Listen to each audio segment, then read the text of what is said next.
All right. Good morning, Sabbath School. Morning. How are you all today? What? You're here? Yeah, that's true. Did all of you have a good week? Is there anything you would like to talk about that maybe happened this week you'd like to expound on or anything? No? A little bit more release outside. Yes. Yeah, it's gotten warmer, and the mask mandates. I'm not. If you've been vaccinated, I think you can. You don't have to wear a mask anymore, or I don't know. I heard that and I read it, but I don't know if there's a specific date it starts or whatever. But today, good. 9 a.m. I'm not wearing a mask. I'm done with those things. Yeah, certain businesses I heard if you walk in may say please wear a mask. And if you have 2 shots, you should keep your receipt, always. Yeah, I got to get mine laminated. Mine's sitting at home because I don't like to put it in my wallet unless it's laminated. But I've been more than 2 weeks since my last shot for my vaccination. So as you might have noticed, my wife and I were not here last week. We were at Andrews. Yes, I'm proud to announce my daughter has received her BSN. Amen. Amen. Yes, that's true. Yes. And they're both home. And she already has a job. She's accepted an offer. I told her when I graduated college, it was the middle of a recession, and there were no jobs. And I had student loans to pay back, and I was kind of panicking. But she has got a very good offer, and things are looking very good. She worked real hard on this degree.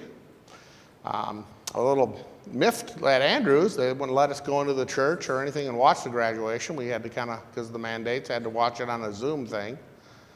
But that's the way it is.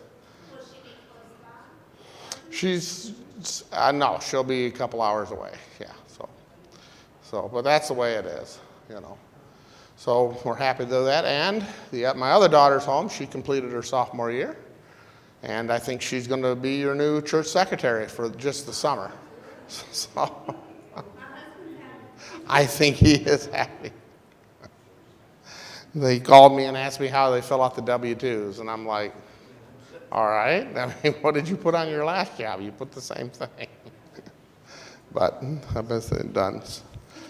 So that is my news. I hope the rest of you have something similar. But one thing I am praying for, work's getting a bit frustrating. We have shortages of everything. Computer chips, steel, resin for plastics. And even some of my suppliers are calling and say they can't get people to show up for work. So I would ask if you have a prayer request, put any down, but that's what I'm going to put things down, that things kind of get back to normal, as I see it. That, I've never seen a year like this where we can't get raw material and we cannot get people to return to work because they're getting paid more to stay home by the government than it is showing up to work. So, but does anyone else have any prayer requests? Sister Joyce Anderson, get her sight back. She's gone blind the last 2 years. Keep praying for her.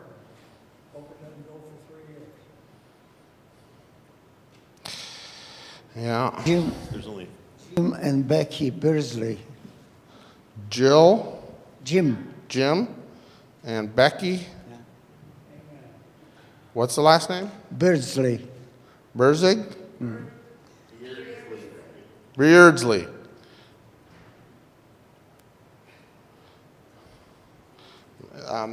They have some health or COVID? Oh. Okay.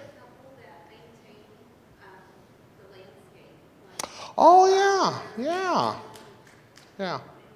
That's very nice back there. Yeah.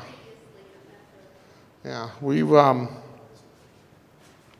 I've walked back there a few times. looking at that might not be a bad fishing hole for Sunday morning, but. Where are your mosquitoes spraying? I haven't noticed it back there when we've been back there, but maybe that is bad. Yeah. So, any others? Might try to remember my kids. Okay.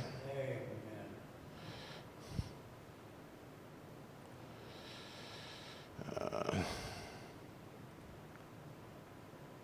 We have 3 of them, right? Okay. Yeah. Okay. I think one of them, did she graduate with my youngest, Natalie, the same year? At 2 years ago, yeah. yeah, it would have been 2 years ago. Yeah, yeah. Okay. Okay. Okay. Yeah, kids are always on our mind. It's interesting, once you become a parent, you never stop being a parent. You're always, when they're little, they keep you up crying and doing all sorts of things. Then when you're older and they're out of the house, you're always thinking, why aren't they in the house? Why did they answer? Where are they now? You know? So it's like, you become a parent and you never sleep again. It's a weird thing. So, anything else? The newcomers? Okay. Why don't we all bow our heads for prayer? Dear Heavenly and gracious Father, we're so thankful to be with you this Sabbath morning, that we can come away from the world and study your word and be encouraged by it, that you know and show that you are with us. We ask for special care and your special blessings upon Joyce Anderson, who is having problems seeing. We ask your healing hand be upon her. For the Beardsley, Jim and Becky, who have COVID, may the illness be brief. May they have no long-lasting effects. May they come back stronger than ever.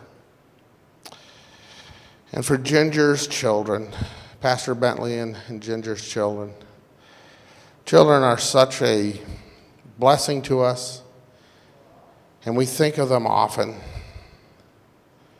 And we ask that you be with them. Prick their hearts so that they always know you love them and you can come back to them, and that desire is kindled in them to follow you. In thy name forever. Amen. Okay.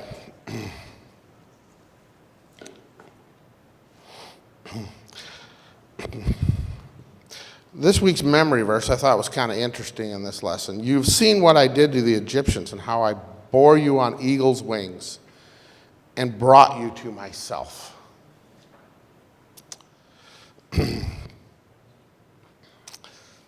Egypt,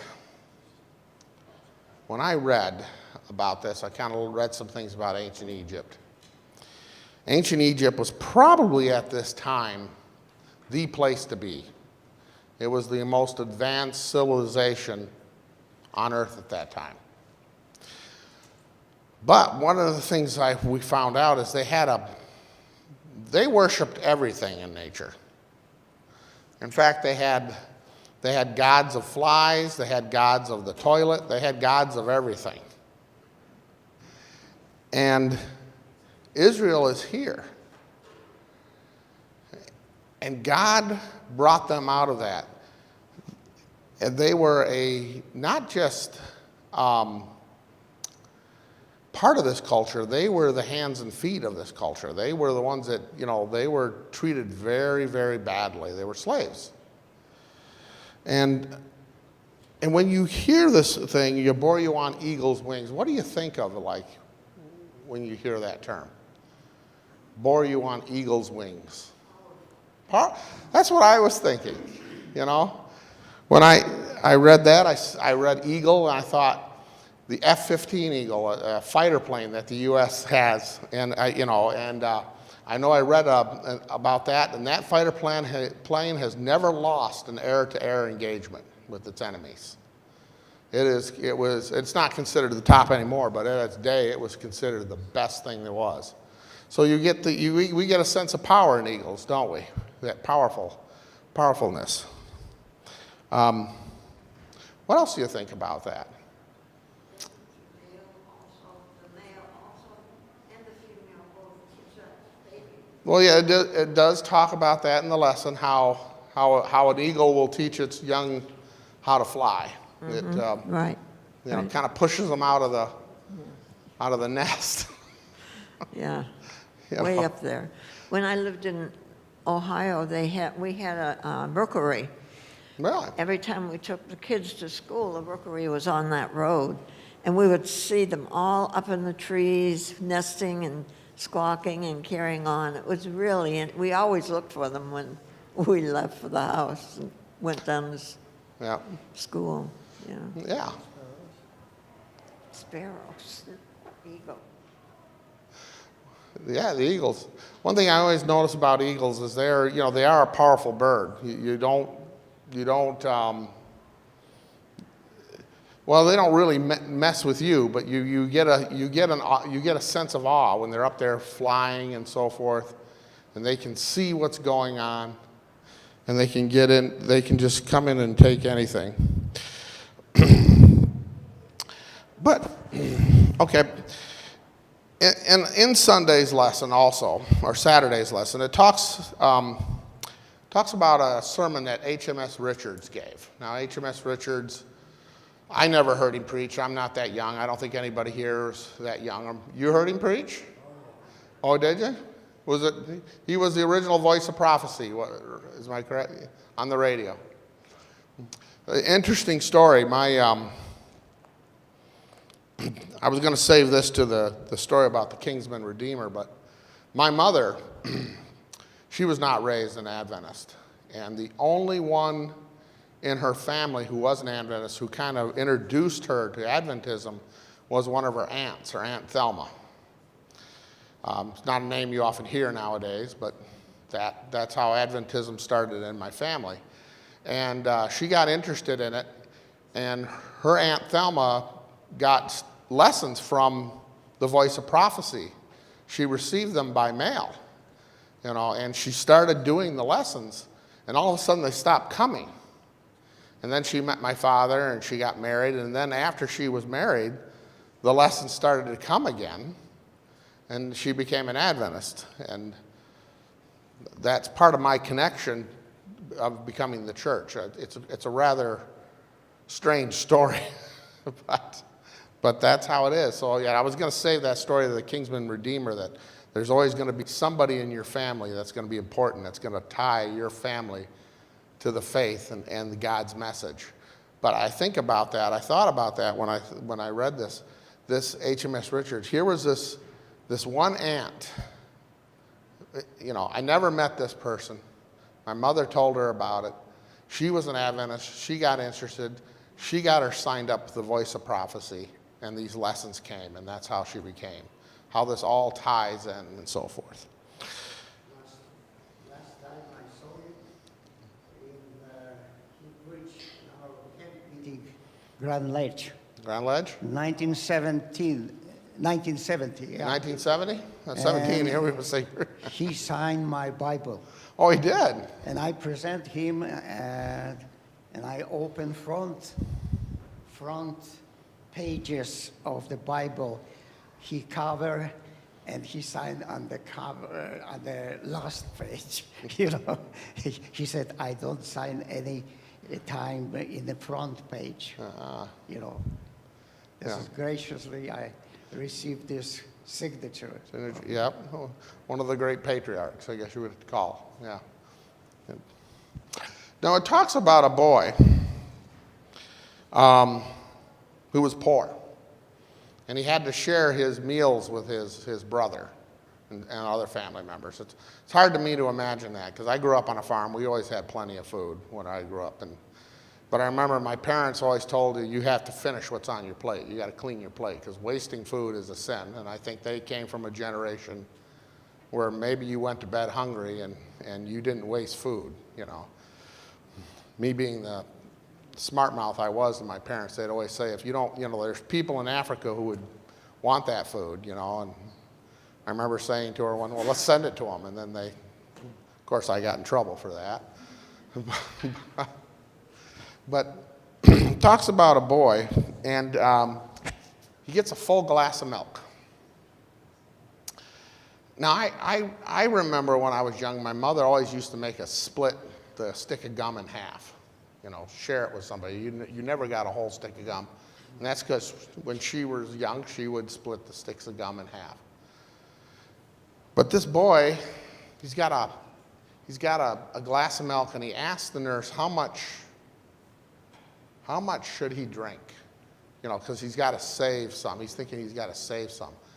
And the nurse says, drink it all. Don't hold back. I thought about that. God is out there offering us everything we could ever want.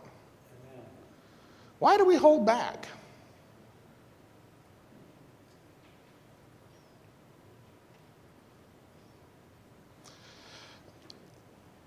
In this Sunday's lesson, I get the impression the reason the young man is holding back is there's two reasons. One, he's wanting to save for his brothers and sisters. But he doesn't, and because he does that, he doesn't realize that God's got enough for them too. But also, is it because we don't think we deserve it?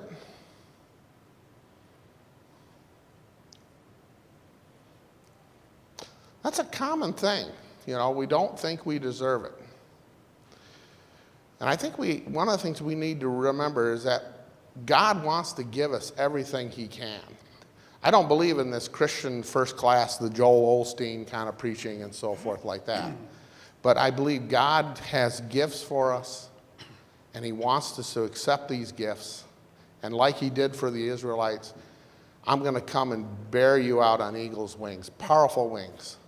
And he has things for us that we can't even imagine. And we just got to learn to accept those things and actually ask for them. Blessings. I think of the tithe envelope. On every one of our tithe envelopes, it tells about that promise that, you know, don't hold back. Test me. You know, I have blessings. I have a storehouse, and I'll fill it more than you can imagine. And those things come to mind, you know, when I think about what the God has done for me in the past and how he has blessed myself and my family. If anyone has any other stories or any to elaborate on that, you're welcome to, or we can just move on to the next days.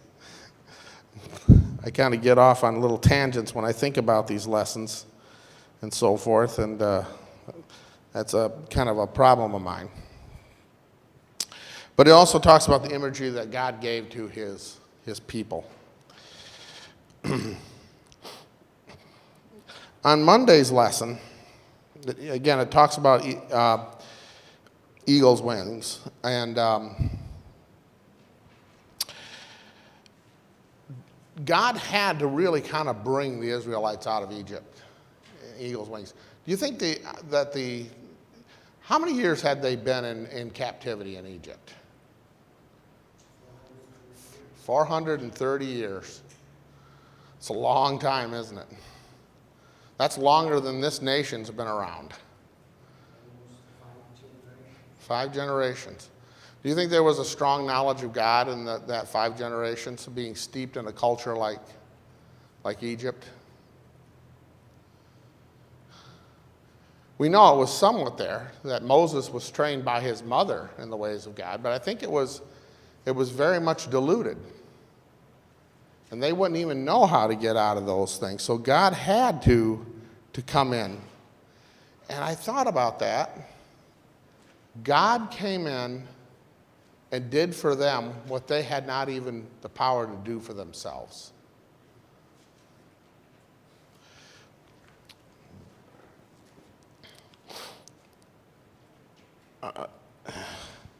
And we get into, someone was talking here about the unusual devotions that eagle parents pay for their children.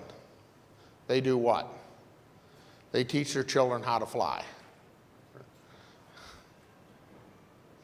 In what ways have you, in your relationship with God, have you seen God lead you and teach you things?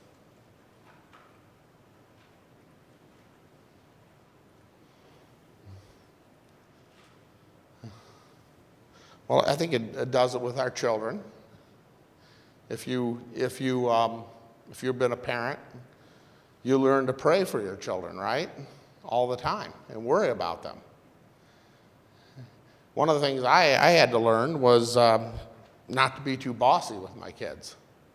I grew up in a very authoritarian father that, you did what he told you, otherwise you were in trouble. And I kind of learned that doesn't always work with certain people, does it?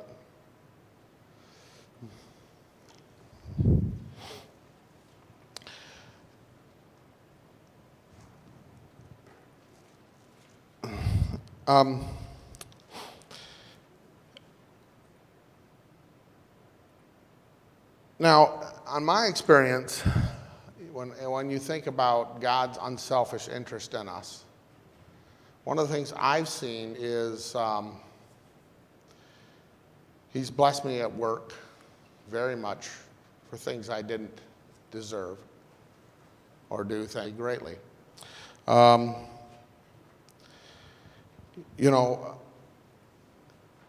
When you come into a new church, one of the things, I came from a church that wasn't very, you kind of went there for an hour in the morning and you left and you kind of went on and did your own thing. When I came into the Adventist faith, people were inviting me home to dinner. And I had a hard time with that. I was thinking, what is this? But the church wanted to be all part of my life, wanted to be more than just I found a Sunday hour. It wanted to be something that carried me throughout the week. So when you start doing these personal experiences, you realize that God is more than just an hour on a weekend. You start doing things for God. You start getting into ministries. One of the things I found early was devotions. How many here have morning devotions? Do you find that if you don't have your morning devotion, the day doesn't go very well? I find that very true.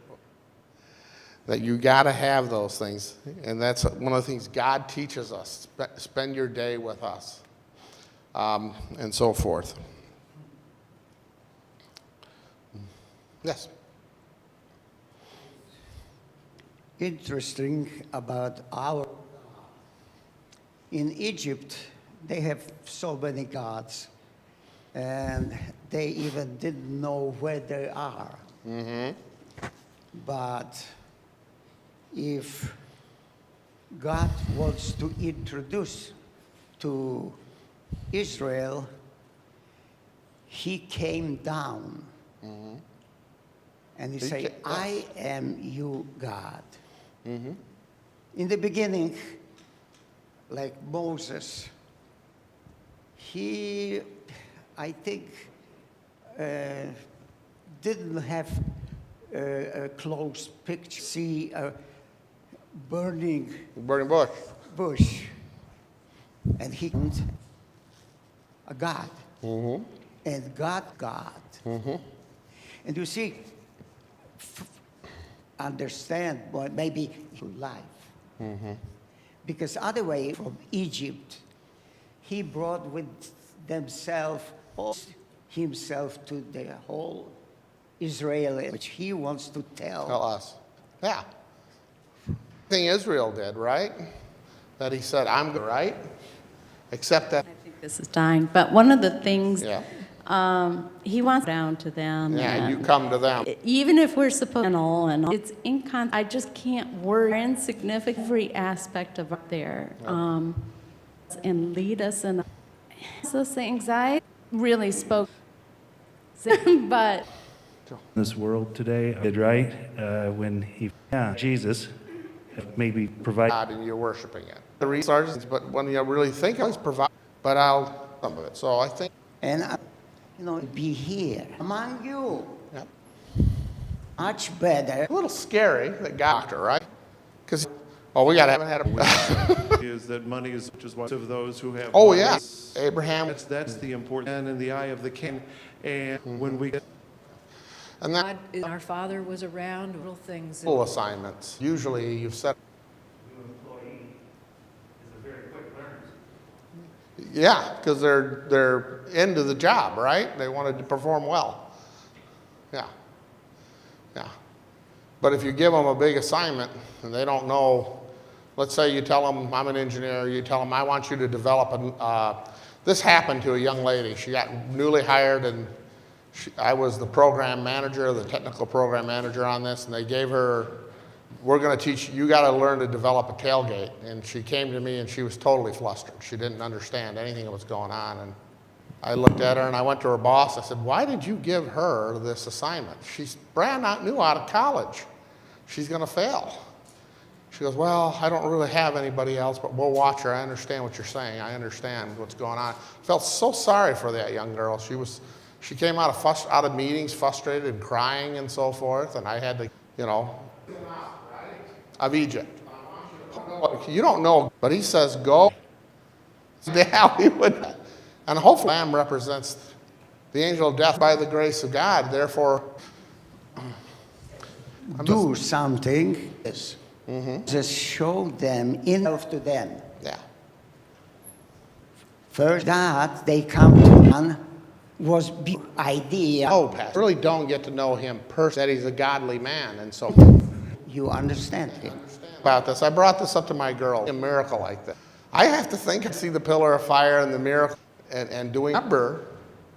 All right, a number on there. And it's my boss. I'm thinking, why is she calling me at this time of the day? A lot of times I get this, something's went wrong and she's got an assignment for me. And I think, here it comes again. But in reality, I should think, wait a second, she's coming to me. She must have faith in me, right? That I can do this, I can fix this problem. I guess it kind of depends on how we look at things, right? If we look at it as, oh, here comes another one, or if we look at, hey, I'm ready, let's go. Those are the things that make a difference in our world. It makes a difference because we know God and so forth. And I see that in the Bible constantly, where you have one group that's like another test, another time, and another group that says, I'm with God. And because I'm with God, I'm in the promised land now.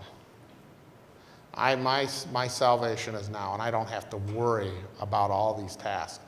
In fact, bring the tasks on because I can accomplish them with God. Yep.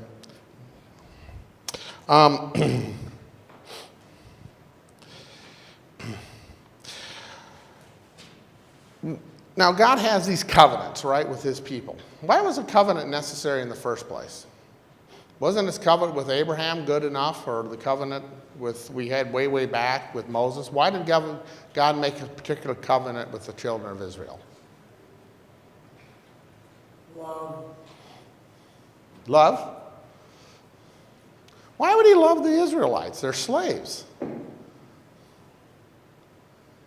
He chose them. He chose them. We need the love, but the Israelites kept being, due to their nature, failing. Yes. So it goes over again, and the love gives it back. So it's a combination of love and failure. And I was thinking earlier when the gentleman spoke and about the treachery really we all have, especially people here today, because when we wake up every day, we live in one of the greatest nations in the world, and we're blessed with so many things. And when you think of the concept of the eye of the needle and all that sort of thing, your free will allows you to take so many things for granted. And it's so easy to forget all the blessings that we have that are the result of the covenant.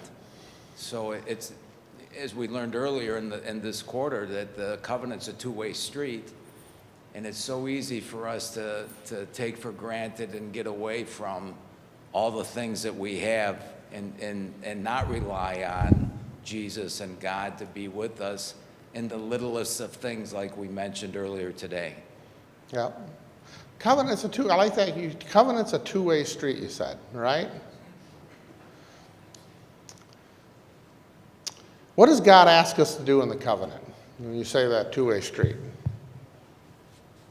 What does God ask us to do? I'm asking.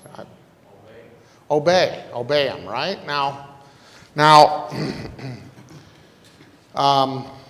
in my work, I'm told to obey my superiors, right? You know, I remember, this is an interesting story. I was out in Moab, Utah, driving all the Jeeps around the rocks and so forth like that, and sitting next to me was a vice president of FCA. And there was some confusion in the group, and somebody did something they weren't supposed to do. And the vice president went and talked to this person, and she said, "That's insubordination, and you can be let go for that." She was threatening that person. And I was sitting next to her, and I'm thinking, okay. You know, I thought she was a little bit stern. But God in our covenant says obey, right? And he lays out the consequences for not obeying, right? Now, how many people here have obeyed God perfectly? Raise your hands. We try to. But the Bible doesn't say try to. It says obey God, right? Right? And if you don't obey God according to the covenant, what happens to me? I mean, if you read in Exodus, right after they made the covenant with God, there's a guy picking up sticks on the Sabbath. And that's a capital crime there in the camp. He pays the price for that. The interesting thing I see about God's covenants is, if he were to say, just, you got to obey or else, I wouldn't want to make that covenant with God. Because you want to know what? I know I'm not going to be able to live up to my part of it, right? Yeah. The key is that you have to deal with truth, love, and the forgiveness piece of love. Yeah. That's what you can rely on, Yeah. right? Yeah. So hopefully picking up sticks has some room for forgiveness somewhere in there. Yes. Right? But in God's covenant, doesn't he say, don't worry, I'm going to cover you. I'm going to make sure there's an out. You have a way to get through this covenant if you trust and follow me. The weird thing about God's covenant, it kind of says, just get to know me and I'm going to do it all for you. It's a no-lose situation. We kind of set it up as like, oh my goodness, why would I do this? I'm going to lose. But God sets it up. He sets it up totally different. He says, just come in relationship with me. I will see you through it. And that's a great thing. That's a no-lose covenant. If we actually understand that, we'd sign that agreement with, give me the pen. I can sign this now. Someone explained it to me like this. If God were to come into this church and walked up and said to me, Matt, I don't want you ever to sin again, I'd be in big trouble. I'd fall at his feet. But what God doesn't ask us to do that. He comes in here and he says, let's be friends. Let's get to know one another. And through that, I will change you and make you like myself. Anyone can do that. The lowest person, the drug addict on the street, anybody can come and be friends with God and get to know him and allow him to change us. And that's what I see in these covenants. When they come to it's amazing. He brings, one of the things I love about this, he brings the elders of Israel up there and they're standing on sapphire. They look down in that book of Exodus, if you read the lesson, and they're standing on sapphire and they're God's throne. God brought them up to his level. They didn't get there. God did it all. He came down, you're in my throne room. And he gives them, here are the commandments. But the lesson talks about some people in the end. Hello.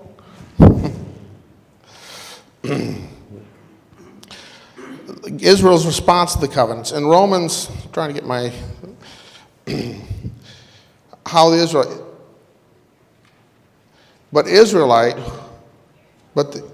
who pursued a law that would lead to righteousness and did not succeed in reaching that law.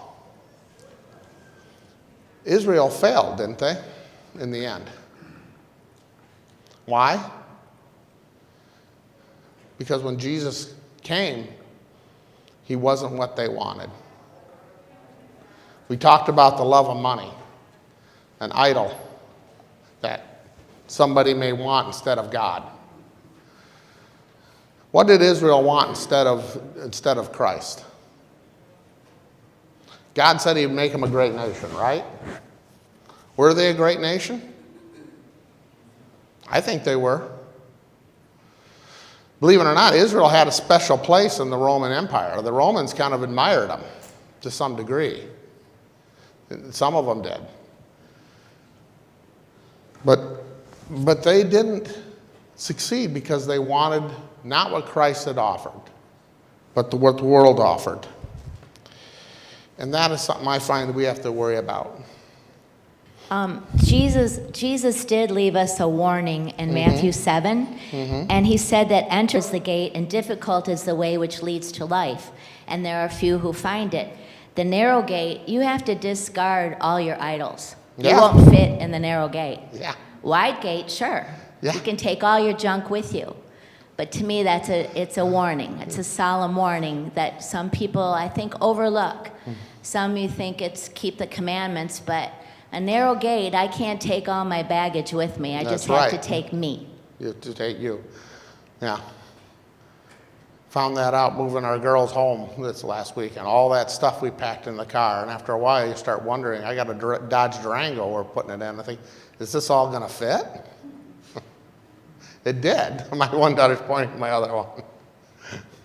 It did fit. But when you start thinking about all these things, do you really need this stuff? You know? And really the only thing we need is the love of God and to get to know him and so forth. It's interesting how all these things kind of fall out and everything's become simple once we realize we love God.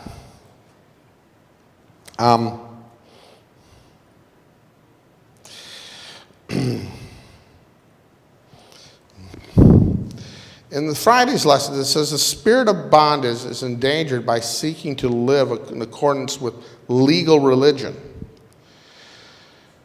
Through striving to fulfill the claim of the law in our own strength. There is hope for us only as we come under the Abrahamic covenant, which is a covenant by grace, by faith, a covenant of grace by faith in Jesus Christ. The gospel preached to Abraham, through which he had hope. This is the same gospel that is preached to us today, through which we have hope. Abraham looked unto Jesus, who is the author and finisher of our faith. So these covenants all mean one thing. Yes? We have two pictures of God. First one is a picture which God presents to Israel who came from Egypt, slavery. And they don't understand anything, that only something which they say, do it, nothing else. And because of that, God represents himself like great God, with thunder, with fire, with great voice, and they were scary. And they say, okay, God, whatever you ask, we will do this. And lesson come to another picture, the picture of God who came down and represent himself as baby, one of us. And either way, the first picture haven't been recognized, and the second picture haven't been recognized by Israel. Why? Question is, why? This time, God presents himself like we are, born like we are, and live like we are. Why we didn't understand him? Oh, that's an interesting concept. What is your picture of God? Do you want a God that's going to be a great conqueror and lead like, let's say like George Washington? You know, he's the father of our country. He's kind of untouchable. Or do you want a God who understands everything we've been through? You know, understands the trials that we have done. I'd rather have that God that understands me intimately, that can walk in my shoes and do things. That's, you know, one of the things my father told me, don't judge a person until you walked in their shoes. That's the, we understand God, and that second picture of God. Why? Because he come down, he lived with us, and he died for us. Why? Because he loves so much me and you and everybody, you know. And he promised, by this act, he promised that he fulfilled that covenant given for Abraham. I want to get back there. In one of the day's lessons, it talked about the kinsman redeemer. Now, I got to go back and find that, what day it was. But the kinsman redeemer in Israel was a person of special prominence, right? If you had a problem, you were expected to go to this person and help, and they would help you out. And earlier, before we started, I mentioned how my connection with Adventism and faith was through my mother's aunt. We all can be, I'd like to point this out, possibly a kinsman redeemer for somebody. Somebody who we can bring to God and so forth. And we don't know who that may be. I think one of the big stories about the kinsman redeemer is the story of Ruth. Pardon? Boaz. Yeah, Boaz. Here's a woman, she's a Moabitess. She's someone they're not supposed to have any doings with. And she comes back to Israel after her husband does with her mother-in-law, right? Naomi. And what does Boaz do? He redeems her. He brings her in to part of Israel. Did he have to do that? Oh, time's run out. I guess my time is running. My wife is telling me. I think we all should remember that we have a special part to play in God's plan.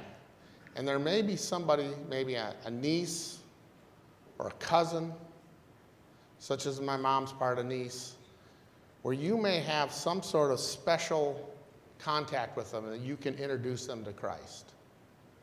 Because I kind of think if my great Aunt Thelma had not done that, well, I might not be in this church today. And I missed out on marrying my wife and had 2 wonderful daughters. And all because of an act of a kindness of an aunt I never met. Would anybody like to have closing prayer? I'll do that then. Dear Heavenly and gracious Father, we're so thankful that we have a God that doesn't sit on a throne in heaven, but comes down and wants to live and be with us. That wants to be our friend, our leader, our confidant, our mentor. That you've done everything for us, including being our Savior. You've died for us.